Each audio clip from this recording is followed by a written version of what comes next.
하나님 말씀을 보겠습니다. 하나님 말씀은 창세기 12장 14절부터 16절까지입니다. 교독하시겠습니다. 제가 14절을 교독합니다. 아브라함이 애굽에 이르렀을 때에 애굽 사람들이 그 여인의 심히 아리따움을 보았고 하나님의 제신들도 그를 보고 바로 앞에 칭찬함으로 그 여인을 하나님의 입으로 취하여 들은지라. 다 같이 있습니다. 이에 바로가 그를 인하여 아브라함을 후대함으로 아브라함의 양과 소와 노비와 암수 나귀와 약대를 얻었더라. 아멘. 기도하겠습니다. 아버지 하나님 감사드립니다. 이 시간도 성령님의 도움을 통해서 하나님의 그 귀한 말씀을 깨닫길 원하며 듣길 원합니다. 말씀을 들을 때 귀를 열어주시고 우리의 눈을 열어주시고 영감도 허락해 주시옵소서. 하나님의 그 비밀을 알므로 그 말씀 우리 생활 속 아름다운 열매를 맺게 부족함이 없도록 또한 은혜도 베풀어 주시옵소서. 이 시간에 저희들 특별히 붙잡아 주시고 저희들 생각과 마음에 오가는 쓸데없는 모든 생각들을 아버지 하나님 완전히 금하여 주시옵소서. 주께 모든 것 부탁하옵고 예수님의 이름으로 기도하옵나이다. 아멘. 오늘 제목은 그를 인하여 아브라함이 후대함. 아브라함이 후대를 얻었죠. 네. 그가 누굽니까? 그 아내 사레죠. 사레. 네. 사레로 말미암아 그 아브라함이 아주 후대함을 얻게 됐다. 자, 사레는 아브라함의 부인이죠. 네. 아내입니다. 네. 아내고 또 그는 누이라고 그랬죠. 거기 넘어가서 이제 14절 거기 아주 작은 글씨 있죠. 잠언 7장 4절 말씀 우리 다 같이 읽어보시겠습니다. 지혜에게 너는 내 누이라 하며 명철에게 너는 내 친족이라 하라 그랬습니다. 자, 지혜는 누구라고 그랬습니까? 누이라고 그랬죠. 네. 그럼 아브라함이 누이하고 결혼했으니까 결론적으로는 영적으로 볼 때 누구하고 결혼했습니까? 누이하고 결혼했다는 사실입니다. 누이. 예. 누이하고 결혼했으니까 결론적으로는 지혜하고 결혼한 거죠. 네. 자, 그럼 오늘 이제 지혜를 보내니까 어떠한 결과가 일어나느냐 하는 걸 오늘 보도록 하겠습니다.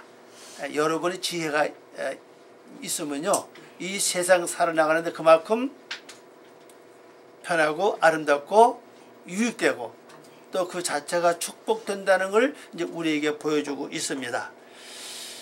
자, 우리 성경 봅니다. 14절. 아브라함이 애굽에 이르렀을 때에 애굽에 들어갔던 얘기입니다. 애굽은 여기 이제 뜻이 뭐죠? 고통과 근심, 뭐 요새와 등 뜻의 굉장히 많습니다. 그러면 아브라함이 애굽에 간 이유는 지금 가나안 땅에 흉년이 왔기 때문에 거기에 갔는데 자, 고통을 더 억제해서 갔습니까? 아니면 그 요새와 된 곳에서 보호받기 위해서 갔습니까? 보호받기 위해서. 보호받기 위해 갔다는 사실이에요. 현재 가나안 땅에는 흉년이 왔으니까 또 생활할 수가 없잖아요. 그런데 우리가 알 수 있는 것은요, 이 가나안 땅에 흉년이 왔다면 가나안 사람 전체가 다 애굽으로 가야 되는데 전체가 다 가지 않았다는 사실이에요. 또 그런 내용도 없고요. 근데 아브라함은 갔다는 사실이죠. 그럼 이걸 영적으로 우리에게 주는 하나님의 큰 어떤 비밀이 있다는 것을 볼 수가 있습니다. 자, 이제 아브라함이 가나안에서 출발해서 이제 애굽 땅에 들어갔습니다. 들어갈 그때에 애굽 사람들이 누굴 봤습니까? 그 여인을 보니까 너무 힘이도 아리따웠다 그랬습니다. 여기 이제 그 아리따우는 단어를 보면은 아름답기 때문에 그 다음에 아름다움으로 그런 뜻이죠. 아름답고 하는 이 말은 아주 잘생겼던 뜻이에요. 아름다우라는 뜻을 가지고 있죠. 자, 그러면 자, 우리 그 사례를 한번 봅시다. 사례가 이제 아내면서도 누이죠. 영적으로 준 것은 결국 지혜잖아요. 그러면 아브라함이가 지혜하고 결혼했다는 뜻을 우리가 나타내고 있죠. 그럼 내가 지혜하고 결혼했으면 그 지혜가 어떤 분인가 가지고 이것 좀 알아야 된다고요. 지혜가 어떤 분이라고 그랬습니까? 아름답다는 사실이죠. 지혜가. 그러니까 지혜 자체가 아름다움이니까 내가 지혜와 항상 머물렀으면 내가 어디 안에 머물게 돼요? 아름다움 속에 내가 머물게 된다는 사실이죠. 그럼 여러분이나 저나 아름다움 속에 내가 거하게 된다면은 다른 사람이 나를 볼 때 어떻게 보여지겠느냐? 제가 어떻게 보여질 것 같아요? 아름답게 보여진다는 사실이죠.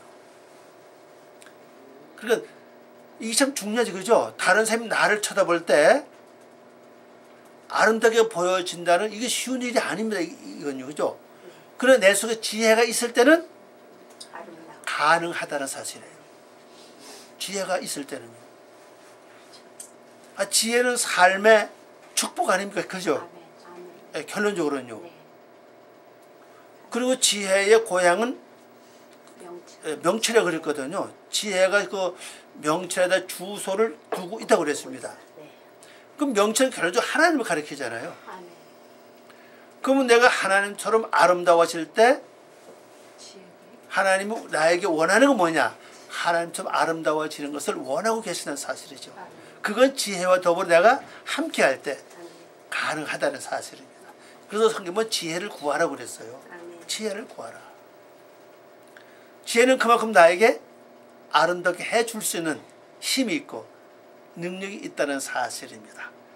그런데 이 애굽의 모든 사람들이 이 지혜를 바라보면 너무나도 아름답다는 사실이거든요. 물론 이 사건이 육적으로 이루어진 사건이지만 영적으로 우리에게 주는 의미가 있잖아요. 그죠? 그래서 그 다음에 여기 이제 15절 보겠습니다. 아니 15절 보기 전에 14절 번역 한번 보겠습니다.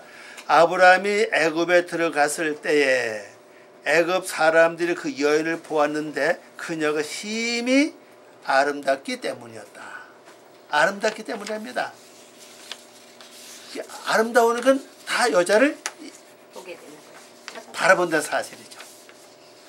여러분도 마찬가지 같아요. 가다 너무 참 특출하게 아름답거나 예쁘면은 전부 다 한 번씩은 다 쳐다보는 건 당연할 것 같아요. 또 남자도 멋지고 아름다우면은 그 남자는 아름답다 말을 안 하죠. 멋지다. 그래서 남자가 멋지게 보일 때는 여자들이 다도 바라볼 거라고. 이건 여자가 아름다우니까 사람들이 다 쳐다보고 바라본다는 사실이에요. 여러분들 그 남자는 잘 모르는데 여자들은 화장하고 옷을 잘 입는 이유가 뭡니까? 모든 사람에게 어떻게 보이게 해서입니까? 그 근본으로 볼 때는요. 아름답게 보여지기 위해서 하는 거 아닙니까? 예쁘게 보여지기 위해서. 제가 볼 때 그런 것 같아요. 뭐 다른 사람은 관심 없다면 뭐 화장도 안 할 것이고 옷도 뭐 그냥 아무렇게만 입고 나갈 것인데 다른 사람에게 잘 보여주고 예쁘게 보여지기 위해서 남한테 보이기 위해서가 아니라 내 자신을 가꾸고 예쁘게 하는 거죠. 그게 그거 아닙니까? 결론적으로? 근데 나는 그렇게 생각 안 해요.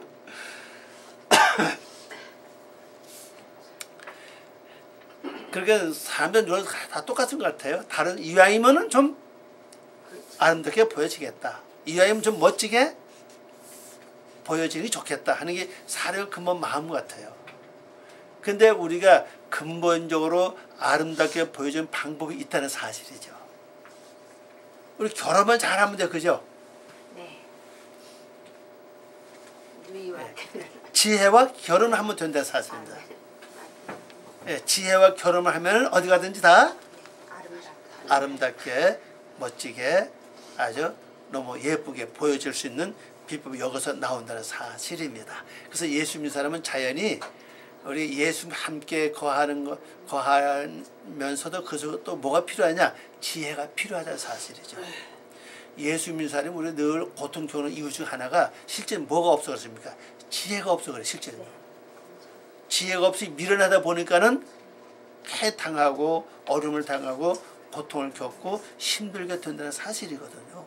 그럼 우리가 지혜만 있다면 이거 다 해결되는데 지혜가 없으니까 그때 어떤 그 행동과 처신하는 것이 제대로 되지 않으니까 또 어떤 일을 잘 결정 못하니까 이런 문제가 발생한다고 볼 수가 있죠. 그러니까 그 지혜와 함께 생활을 한다면 어디 가든지 자 그러면 애굽 나라 이쪽으로는 안 믿는 세계 아닙니까? 그죠? 우리 일반 생활 때는 그 안 믿는 세계에서 이쪽을 바라보니 너무나도 예쁘고 아름답다는 사실이죠. 그래서 15절 이렇게 나옵니다. 바로의 제 대신들도 그를 보고 바로 앞에 칭찬함으로 그 여인을 바로의 궁으로 취하여 드린지라 그랬어요. 그 바로의 대신들 그 여인을 보니 너무나도 아름다운 겁니다.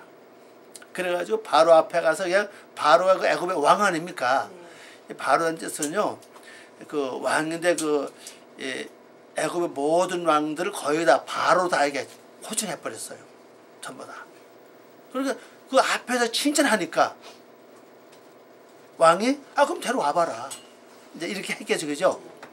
그러니까 이제 데려갔습니다.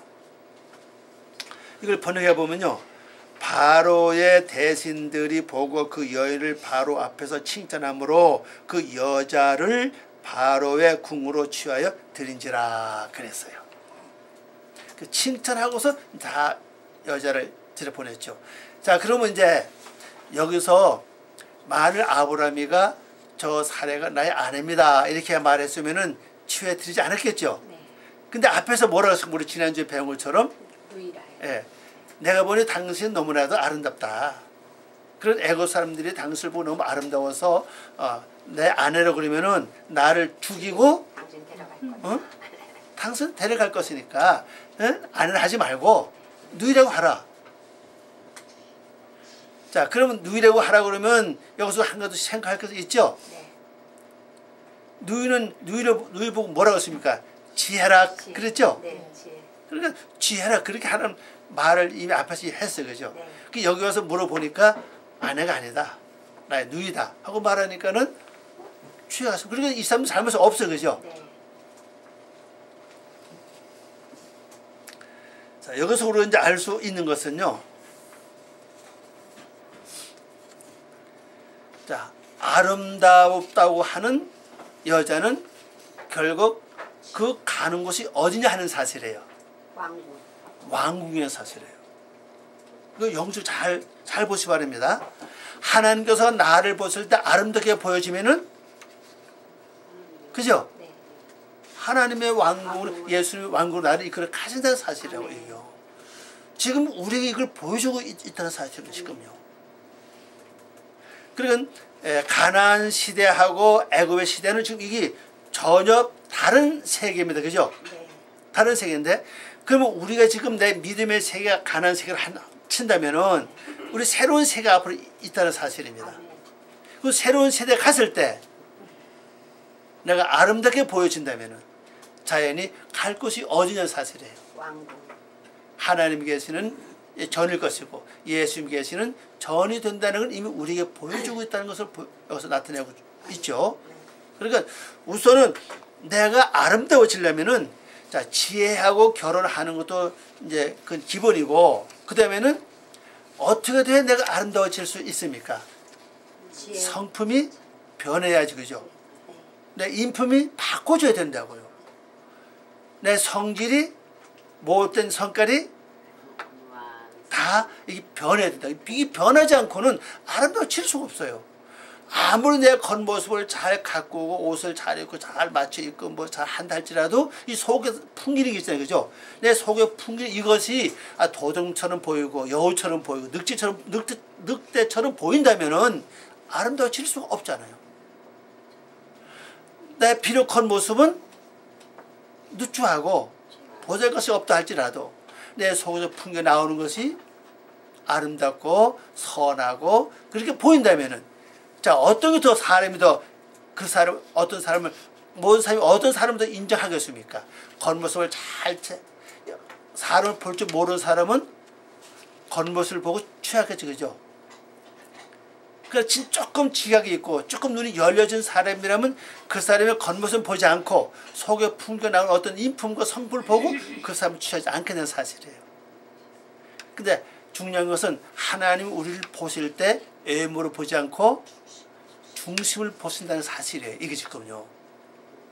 그럼 하나님 나를 중심을 보실 때 하나님 보시기에 아름답다. 참 너는 아름답다. 아름답다는 건 우리가 볼 때 이미 내 속에 악은 없고 위에 속성이 다 없어졌고 완전히 변화받은 성품이 됐다는 걸 나타내주고 있죠. 바꿔줬다는 겁니다. 하나님을 닮았다는 겁니다. 예수 그리스도를 완전히 닮았다는 것을 나타내주고 있죠. 그리고 하나님 보시기에 그것이 아름답다는 것을 나타내주고 있죠. 그럼 지혜가 내게 보내준 하나님의 목적이 뭐냐는 겁니다. 왜 하나님 나에게 지혜를 보내줘서 이 세상을 살아가게 하느냐. 우선은 이 세상을 어디 가든지 대접받는 거죠. 네. 보호받는 겁니다. 이제 지혜로 말미암아. 그리고 복을 누리게 하는 겁니다. 그 다음에 영적으로 들어가면요. 어떤 겁니까? 나를 변화시켜서 하나님의 모습을 닮아갈 수 있도록, 예수 그리스도의 모습을 닮아갈 수 있도록 하는 것이 하나님의 목적이라는 사실이에요. 그 변해져 가야잖아요. 바꿔줘야잖아요. 지혜가 있다고 그러면서도 내가 신앙의 삶을 막 산다면은, 아무렇게나 막 산다면은 지혜가 있는 게 아니죠. 네, 진짜 지혜가 있다면 말씀대로 살 것이고, 날마다 내가 죽고 예수 그리스도의 모습으로 변화되어가는 삶이 내가 약속이 되어 있다는 사실입니다. 그렇게 사는 것이 지혜 있는 사람의 근본적인 삶이라는 것을 나타내주고 있는 것을 어서 볼 수가 있습니다.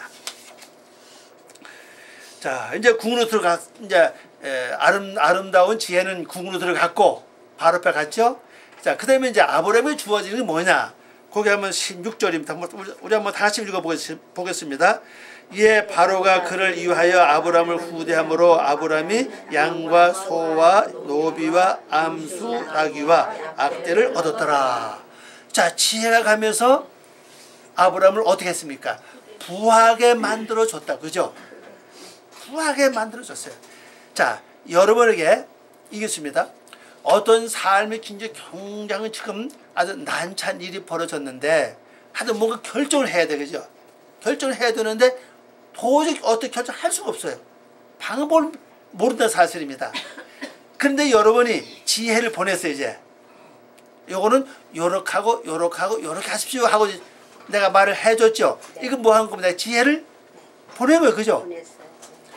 그러면 그 말을 또 그 사람이 요렇게 했더니 일이 풀려지고 잘 됐다면은 후대. 그 다음에 자연히 후대가. 뭐 할 것 같아요? 후대. 그 다음에 나도 성공하면은 후대할 거 아니에요. 그죠? 네. 그리고 우리가 이 세상에서 지혜만 내가 잘 이렇게 보내도 엄청난 삶의 변화가 일어난다는 겁니다. 이것이 나만 유익되는 게 아니라 상대방의 어려움을 청한 사람도 잘 일을 풀어주게 해주고, 또 나는 거기에서 또 아름다움을 대접받고 후대함을 얻게 된다는 사실이거든요. 그래서 지혜는 나만 갖고 있는 게 아니라 다른 사람에게도 보내서 유익을 주는 것이 지혜라는 사실이거든요. 실제 이 세상에 많은 사람들이 좋은 어떤 조언을 듣기를 원하는 분들 많이 계실 거라고 저는 생각해요. 그렇잖아요. 이 세상 많은 사람들이 좋은 말 듣기를, 뭔가 아름다운 어떤 방법을 이렇게 얻기를 원하고 있다는 사실이거든요. 그거 몰라서 방황하고 그거 몰라서 일을 잘 처리 못하는 분들 많이 있고, 또 그것 때문에 그걸 모르기 때문에 어떤 일을 하다가 실패하고 낭망을 당할 수 있다는 사실이거든요. 그러니까 뭔가 좋은 말, 좋은 어떤 지혜, 세상 말로 요즘 말하면 아이디어라 그러죠. 좋은 아이디어를 얻기를 원하는 게 현대 사람의 사실이거든요. 그래서 여러분이 하나님 주신 그 지혜와 함께 생활하면서 그들에게 지혜를 이렇게 보낼 때마다 그들은 지혜는 나에게 뭘 주냐는 거죠. 여기 말씀처럼 쉽게 말하면 부를 주는 겁니다. 이때 당시에 부가 뭡니까? 이게 부예요. 그죠? 이때 당시에 부의 척도는 소가 얼마나 되냐, 양이 얼마나 되냐, 염소가 얼마나 되냐, 약대가 얼마나, 이걸 보고서 아 부자다, 뭐 가난하다 이렇게 그때 당시 표현했잖아요. 그래 요즘 말하면 부를 얻게 된다는 사실이거든요. 이 부는 명예도 함께 와요. 그래서 그 자세히 보면요, 이걸 번역해 보면 이렇습니다. 이에 바로가 아브라함에게 그녀의 담례로, 자 지혜를 보내준 이 말인데 그죠? 예, 그녀의 담례로, 담례, 그 지혜를 보내줬기 때문에 그 거기다 보답을 이런 말 아닙니까? 예, 그녀의 담례로 좋게 하여 그에게 양과 소를 주었고 숫 나귀들과 부족의 종들과 암나귀들과 낙타들을 얻었더라. 네. 그러니까 아브라함을 얻고 바로는 줬어요. 그죠? 그러니까 지혜감으로 이렇게 큰 역사를 합니다. 만일 지금 현실에 여러분이 이런 가운데 있다면요, 한번 생각해 보세요. 만일 내가 지금 이 위치에 있다. 그럼 뭐가 없겠습니까? 그죠? 어디 가든지 지혜만 보내주면 돼. 그죠? 아멘. 어떤 좋은 아이디어만 제공하면은 그 사람 나에게 거기에 대한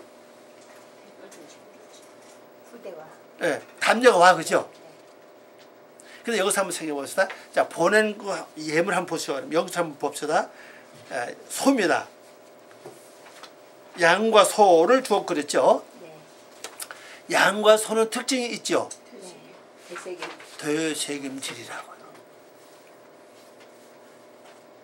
그래서 나는 그 대신 하는 말씀을 이제 계속 뭐 하면 됩니까? 되새김. 반복해서 되새김도 해야 된다는 걸 보여주고 있다는 사실이죠. 실제 그렇습니다. 우리가요, 이 말씀을 한 번 들어서는 진짜 뜻을 이해를 못해요. 어떤 때는 10번 이상 들어야만 이해가 되는 것도 있어요. 말씀은 세월이 지나서 완전 재미없는 게 아니라 세월이 지나면 지나는 만큼 말씀이 더 깊이가 있고 높이가 있기 때문에 그래서 말씀이라고 이건요. 일반적인 말은 나중 가면 재미가 없을 거 다 아니까. 근데 말씀은 아니라고 이건요. 계속 들으면 들을수록 점점 더 열려지고 내가 인격이 높아지고 말씀이 더 깊어지고 높아진다고요. 아멘. 그래서 뭐 해야 됩니까? 진짜 이제 말씀으로 완전히 돌아가라는 거죠. 말씀으로 돌아가는 얘기는 내가 말씀을 이루는 뜻이에요. 그래서 내가 갖고 있는 모든 말씀을, 모든 지혜의 말씀을 다 완전히 어떻게 됩니까? 되새김돼서 완전히 먹으라는 뜻 아닙니까? 행하라는 겁니다, 이제. 그래서 소와 양을 줬다는 걸 볼 수 있고, 그 다음에 순나귀, 그 다음에 암나귀, 이런 나귀들을 줬습니다. 왜 하필이면 그냥 나귀라면 될 건데 순나귀라는 말하고 또 암나귀라는 말을 했을까? 자, 순나귀는 뭐랍니까? 씨를 준다는 얘기 아닙니까? 네. 그럼 나귀는 어떻습니까? 나귀도 되새김질 하죠. 네. 되새김하죠. 네. 그러면서 내가 하나님의 말씀을 되새김하면서 그 말씀이 깨달아질 걸 설명하고 있다고 지금요. 그런 말씀을 자꾸 되새김하면요, 지금까지 깨닫지 못했던 말씀이 깨달아집니다. 말씀이 열려져요. 아멘. 말씀이 보여집니다, 이제. 또 그 다음에 암나귀 나왔죠. 네. 그 말씀이 열려주고 깨달아주면 내가 그 말씀을 받아서 이제는 생활로 뭐가 됩니까? 생산. 옮기는 것이 된다는 사실입니다. 생활을 스스로 행동한다고. 말씀도 살아가게 돼요. 그게 말씀을 받은 자의 행동이라고, 바로. 그 암나귀 씨를 받아서 나중에 새끼 낳는 게 암나귀 역할 아닙니까? 그죠? 그럼 내가 하나님의 말씀을 깨달았다면은 이미 내가 받았죠. 네. 그 다음에 내가 뭐 생활로 옮겨서 열매가 맺어져요. 나와야 하잖아요. 생산. 그래 이게 육적으로는 소와 양과 나귀들은 재물로 말하지만 영적으로 볼 때는 내가 어떻게 살아가야 될 것을 이미 말씀하고 있다는 걸 보여주고 있죠. 또 그 다음에 여기 보면 그 부족의 종들을 줬습니다. 이제 네. 종들.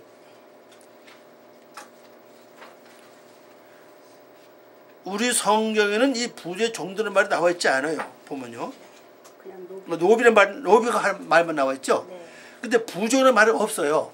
넘어가고 이제 한번 찾아보시기 바랍니다. 노비 그 맨 밑에 있죠. 넘어가서 노 위에 비 나오잖아요. 이 노라고 하는 이것이 쇠입니다. 쇠파 호트라는 글자인데 이것은 가족이에요. 가족, 시족, 부족을 가리킵니다. 그러니까 왕이니까 자기 부족 중에 있는 뭐를 버렸습니까? 비, 노비, 종 아닙니까? 이 종들입니다. 복수죠. 그 자기 부족들 중에서 뭘 보냈어요? 종들을 보냈어요. 그럼 아브라함이 종을 취함으로 말미암아 이제 자기 할 일을 누가 대신합니까? 종이 하자는 거죠. 그만큼 삶에 뭐가 왔다는 얘기입니다. 수고를 많이 안 해도 대신 종들이 수고해서 그 일로 말면 아브라함이 살아갈 수 있도록 해줬던 사실이거든요. 그리고 그만큼 내가 육신적인 노동도 많이 줄여준다는 뜻이라고요. 왜? 일해 줄 사람이 오니까 이제 일해 할 사람을 보내줬잖아요. 이제. 그런 왕이 애굽 왕이 그들의 부족 중에서 노예들 종들을 보냈잖아요. 이제요. 그러니까는 너 쉽게 말하면 재물만 있는 게 아니라 또 그 소와 양과 약대와 그다음에 낙타를 돌볼 수 있는 그 삶이 왔잖아요. 그죠? 그만큼 아브라함은 뭐가 생활에 여유가 있고 쉼이 온다는 사실이거든요. 평안이 온다는 사실 아닙니까? 또 그다음에 중에 또 하나 있죠. 낙타예요. 이게 또 중요합니다. 낙타는 사막에 유용한 동물이라고 그랬죠. 사막은 낙타가 없으면 되지 않잖아요. 그 사막의 낙타의 특징은 발이 넓어요. 그죠? 모래를 밟아도 잘 이게 넓죠. 잘 빠지지 않죠. 그 다음에 뜨거운 곳도 잘 밟을 수 있어요. 나 한낮에 사막 같은 온도가 굉장히 뜨겁잖아요. 뭐 40도 이게 넘는다고 그러는데 우리 그냥 갈 수 없잖아요. 그 낙타는 걸 밟아도 잘 견딜 수 있는. 그리고 또 한 가지 중요한 것은 낙타는 뭘 갖고 있어요? 물을 예비하고 있다는 사실이에요. 물. 다른 동물이 갖고 있지 않는 특별한 물을 저축하고 있다는 사실이죠. 그리고 낙타도 털이 있잖아요. 마태복음 3장 1절 예 말씀 쭉 보면 3절 말씀 보면 이거 나오죠. 세리 요한이가 뭘 입었으면 낙타의 털옷을 입었다 그랬잖아요. 그러면 낙타의 또 특징은요. 짐을 실을 때나 사람을 태울 때 어떻게 합니까? 무릎을 꿇어요.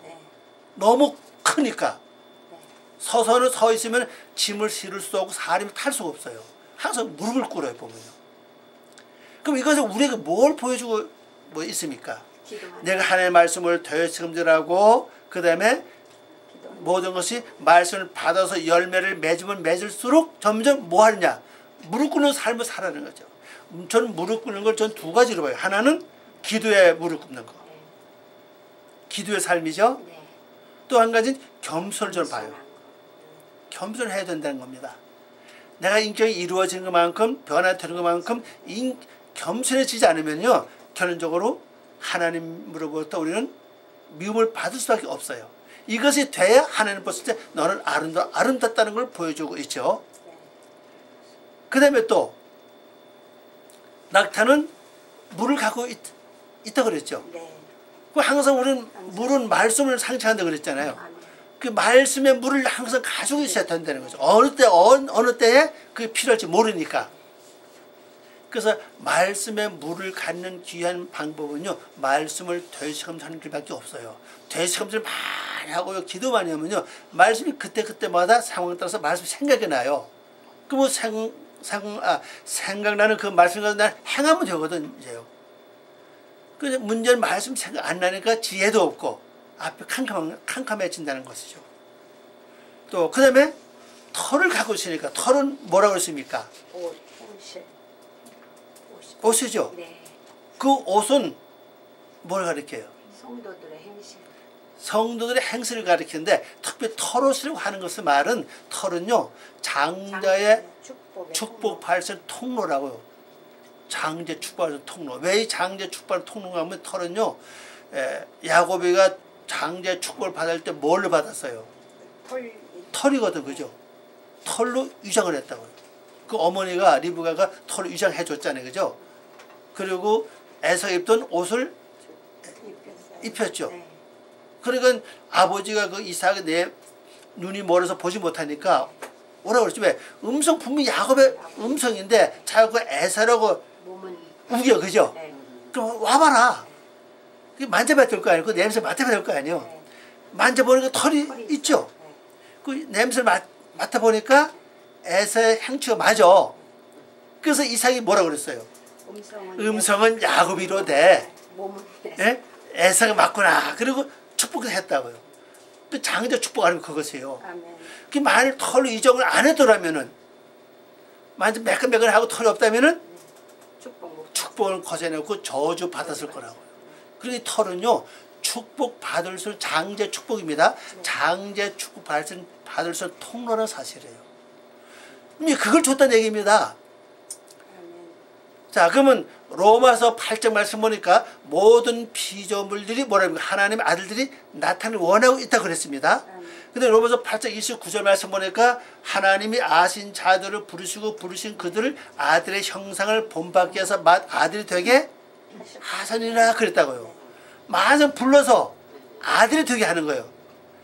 그 아들 돼도 다 맏아들이 아니에요. 그죠? 그 중에서 맏아들을 되게 한다는 목적이라고요. 그래서 피조물도 아들이 나타나기를 원하고 있고 하나님도 맏아들로 삼기를 원하고 있다는 사실이에요. 맏아들 곧 장자 아닙니까? 그거 되게 하기 위해서 왕이 뭐를 줬느냐? 낙타를 준 거예요. 낙타는 이미 겸손을 갖고 있죠. 무릎을 꿇죠. 네. 물을 가지고 있죠. 네. 털을 갖고 있잖아요. 그 세례 요한이도 낙타 털옷을 입은 거 아닙니까? 네. 그럼 우린 궁극적 목적은 뭡니까? 내가 지혜와 결혼함으로 말미암아 지혜를 보낼 때 지혜는 나에게 네. 그 대가로 담례로 뭐를 줘요? 늘 말씀을 불을 주죠. 네. 그 불은 육으로도 풍족하고 영적으로도 내가 어떻게 살아가야 될 방법을 말씀하고 있죠. 그죠? 네. 되새김질과 분별의 삶, 소와 양은 똑같이 굽이 다 갈려져 있고 그 다음에 되새김질 하고 있잖아요. 또 이들 전부 다 털을 다 갖고 있어. 그죠? 네. 소도 양도 낙타도 그 다음에 당나귀도 마찬가지죠. 나그도 다 털을 갖고 있잖아요. 그죠? 이 공통된 점을 가지고 있다는 사실이 전부 다요. 그럼 이런 것은 결론적으로 육적으로는 내가 부를 이루고 영적으로는 하나님의 장자가 되는 맏아들이 되는 길을 열어놨다는 사실이거든요. 보면요. 그래서 영육 간에 내가 부해지고 영육 간에 장석해지는 육적으로는 실생활 속에서 부를 이루고 내면에 들어오면은 하나님 형상을 닮아가는 맏아들이 되는 방법을 여기서 설명했다는 사실입니다. 이걸 뭘 말씀하고 있냐? 지혜가 감으로 그 담례로 이걸 보내줬다는 사실이거든요. 그래서 여러분 이 말씀을 기억하시면 앞으로 이 말 꼭 한번 진짜 반복해서 들으면서 보면서 한번 기도해 보시기 바랍니다. 그럼 새로운 역사가 일어나게 되어 있다고요. 그냥 내가 부를 이루는 게 아니라 부만 이루면 뭐하겠어. 그죠? 이후장차 아버지가 나를 봤을 때 참 너 아름답다, 참 너 멋지다, 아름답다. 그래서 장자가 되는 게 목적 아닙니까? 분명히 장자가 주는 축복은 달라요. 여러분이 다 우리로 하여금 전부 다 장자 되게 하는 방법을 지금 여기서 말씀하고 계신다는 걸 기억하시고 또 한 주간 승리하고 아름다운 열매 잘 맺는 한 주간 되시기를 바랍니다. 기도하겠습니다. 아버지 하나님 감사합니다. 부족한 저희들을 사랑하시고 오늘도 귀한 시간 주승을 감사드립니다. 하나님 이 말씀을 통해서 저희들의 육적으로나 영적으로나 아름다운 성도의 삶을 살아갈 수 있도록 축복하여 주시옵소서. 부족합니다. 도와주시옵소서. 성령님 함께 주시옵소서. 은혜를 베풀어 주시옵소서. 저희 생각과 마음을 관리해 주시옵소서. 이 말씀을 통해 저희들이 한 발짝 더 앞으로 전진하고 더 높아지고 아름다워지는 저희들 되게 도와주시옵소서. 감사하고 예수님의 이름으로 기도 올리옵나이다. 아멘.